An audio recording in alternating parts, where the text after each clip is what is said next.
Hello students, welcome back to my channel Bright Aspirants. My name is Jyoti Saini. Today we'll do the Gordon model of dividend theories and model. Okay, so next model is your Gordon's model. देखो Gordon's model क्या कहता है, इसको आप Gordon's model बोलो, Gordon's की theory बोलो, whatever you can call it, you can. Another theory which contend that dividend are relevant. अब ये जो मॉडल है वो क्या है, आपका relevant मॉडल है आपका ये Gordon model. Gordon growth model assumes that a company exists forever. देखो अब इसकी जो assumptions है, इसकी पहले assumptions क्या है कि जो कंपनी होती है वो forever यानी कि perpetual session होगा, उसका going concern concept होगा उसका कि वो हमेशा ही exist करेगी आपकी. That there is a constant growth in individual when valuing company stock. और next चीज क्या होगी इसकी कि जो ग्रोथ होगी डिविडेंड की जो ग्रोथ होगी वो क्या रहेगी, कांस्टेंट रहेगी. डिविडेंड आपका कॉन्स्टेंटली ग्रो करेगा व्हेन वैल्यूइंग कंपनी स्टॉक. किस टाइम, जब आप अपनी कंपनी का वैल्यूएशन कर रहे होगे, कंपनी स्टॉक का वैल्यूएशन कर रहे होंगे यहाँ पर आपकी. अब GGM stand for Gordon growth model takes a infinite series of dividend per share and discounts them back into the present using the required rate of. एक तरीके से ये आपका क्या है फॉर्मूला बनेगा जो आपको यहाँ पर ये आपको एज इट इज यहाँ पर ये लर्न करना होगा, क्योंकि इस फॉर्मूले को या तो वो किसी भी तरीके से पूछ सकते हैं. GGM is a variant of the dividend discount model. ये क्या है, आपके इस मॉडल का वेरिएंट होता है. Ideal for companies with study growth. अब जो इसका सबसे मेन कंसेप्ट है वो है कि स्टडी ग्रोथ की बात, क्वेश्चन यहाँ से यही बनेगा कि यहाँ पर कौन सा मॉडल आपकी स्टडी ग्रोथ की बात करता है. जो डिविडेंड के स्टडी ग्रोथ से रेट के जो स्टडी ग्रोथ है रेट में, वो कौन से मॉडल के अंदर आता है आपका, तो वो GGM मॉडल के अंदर आता है आपका. इट्स असम्पशन क्या आती है इसमें, कांस्टेंट ग्रोथ रेट, क्योंकि जो आपका यहाँ पर डिविडेंड होगा वो एक स्टेडिली ग्रो कर रहा है यहाँ पर, यानी कि बोला ना कि एक स्टेडिली ग्रोथ का मतलब होगा यहाँ पर कि एक ही रेट से यहाँ पर वो क्या करता है, ग्रो करता है हर साल में.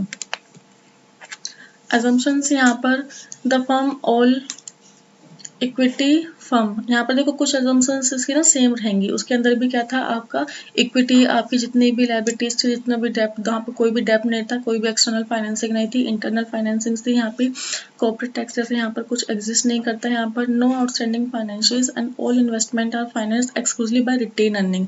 यानी कि जो आपके पास बचा हुआ पैसा है उसी से आप सारी फाइनेंसिंग करोगे. यहाँ पर एक्सटर्नल फाइनेंसिंग यहाँ पर नहीं होगी. यहाँ पे आर आपका इंटरनल रेट ऑफ रिटर्न है वो यहाँ पर कांस्टेंट रहेगा, because change of IRR will change in the growth rate and consequently the value will be affected.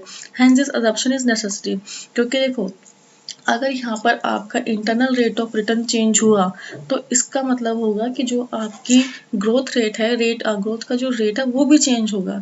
लेकिन हमने यहाँ पर बोला है कि IRR हमारा कांस्टेंट है और जो ग्रोथ रेट है वो भी क्या है, हमारा स्टडीली है, कि उसके अंदर कोई भी चेंज नहीं हो रहा. तो यहाँ पर इस अजम्पशन को लेकर चलना हमारे लिए ज़रूरी है, क्योंकि गॉर्डन पहले ही बोल चुका है कि जो आपका डिविडेंड का जो ग्रो कर रहा है वो स्टडी ग्रोथ से ग्रोथ कर रहा है आपका.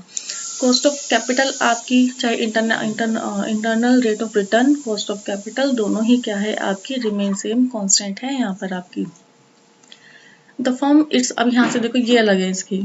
The firm drives its earning in perpetuity. Retention ratio यहाँ पर बी से डिनोट की है. Once decided upon is constant. एक बार आपकी रिटेंशन रेशो डिसाइड होगी और फिर हमेशा के लिए वो क्या रहेगी आपकी, कांस्टेंट रहेगी आपकी. और constant dividend pay out ratio will be followed, कि एक बार जो डिविडेंड आपने पे कर दिया उसी डिविडेंड के रेट को ही आप हमेशा क्या करोगे, पे करोगे अपने इन्वेस्टर्स को. फिर बोला है इसने जो G इक्वल टू, जी क्या है आपका ग्रोथ रेट, BR क्या है आपका, जो ये आपको बताया था रिटेंशन रेशो बेसिकली. तो ये क्या होता है, इज ऑल्सो कॉन्स्टेंट. ये दोनों क्या रहते हैं आपके, कॉन्स्टेंट रहते हैं.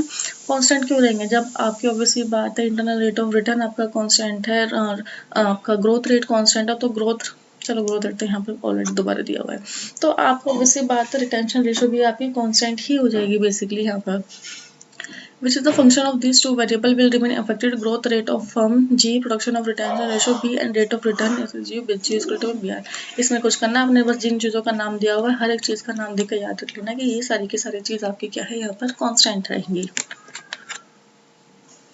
ये फॉर्मूला आप याद रखोगे यहाँ पर. अब देखो ये वाली चीज़ इंपॉर्टेंट है, क्वेश्चन आपका यहाँ से बनेगा। अब इसके अंदर क्या बोला जाता है कि आर क्या था आपका इंटरनल रेट ऑफ रिटर्न और के क्या था आपका कॉस्ट ऑफ कैपिटल। अगर आपका इंटरनल रेट ऑफ रिटर्न ज़्यादा है आपकी कॉस्ट ऑफ कैपिटल से तो price per share increase as a dividend pay out ratio decrease. तो यहाँ पर जो आपके शेयर का प्राइस रहेगा, प्राइस पर शेयर आपका इंक्रीज हो जाएगा आपका, और अगर ये कम रहेगा तो शेयर क्या आएगा, price per share increase as a dividend pay out ratio increase. यहाँ पर जो डिविडेंड पे आउट रेशो था वो डिक्रीज हो रहा था, यहाँ पर डिविडेंड पे आउट रेशो आपका इंक्रीज होगा और ये दोनों इक्वल रहेंगे आपके, तो दोनों चीज़ों में कोई चेंज नहीं होगा, ना ही आपके पे आउट रेशो में चेंज होगा। अब यहाँ पर वही चीज़ आती है दोबारा, optimum pay out growth ratio for a growth firm is zero, no optimum ratio for a normal rate, अगर आर इक्वल टू जीरो तो नो ऑप्टिमम रेशो, और अगर आपका यहाँ पर क्या है रेट ऑफ रिटर्न यहाँ पर कम है और कॉस्ट ऑफ कैपिटल यहाँ पर ज़्यादा है 100% है, तो क्या है आपका optimum pay out ratio for a declining firm. Criticism I थी इसकी, it is assumed that firms' investment opportunities are financed only through the retained earnings, no external financing, debt or equity is raised. Thus, the insolvent investment policy or the dividend policy or both can be suboptimal. तो यहाँ पर ये चीज़ बोलेगी कि बाहर से तुम एक भी पैसा नहीं ले रहे, तो यहाँ पर विदाउट एनी एक्सटर्नल फाइनेंसिंग कोई भी कंपनी किस तरीके से ग्रो कर सकती है आपकी। तो इसलिए यहाँ पर इस चीज़ को क्रिटिसिज्म में माना गया कि ऐसा पॉसिबल ही नहीं होता रियल लाइफ सिचुएशन के अंदर। Gordon's model is only applicable to सिर्फ इक्विटी, क्योंकि यहाँ पर भी आपकी जो ही क्रिटिसिज्म आपकी वोल्ट की थी वही क्रिटिसिज्म आपकी यहाँ पर रहेगी, क्योंकि ऑब्वियसली बात है सारे इक्विटी फर्म्स में इक्विटी से पैसा लेकर काम करना हो ही नहीं सकता है एप्लीकेबल। तो ये सिर्फ इक्विटी फर्म्स है उन्हीं के लिए एप्लीकेबल है मॉडल, क्योंकि जिस फर्म में डेप्ट होगी वहाँ पर ये वाला मॉडल आपका काम ही नहीं कर सकता है। It is assumed that rate of return is constant, but however it decrease with more and more investment.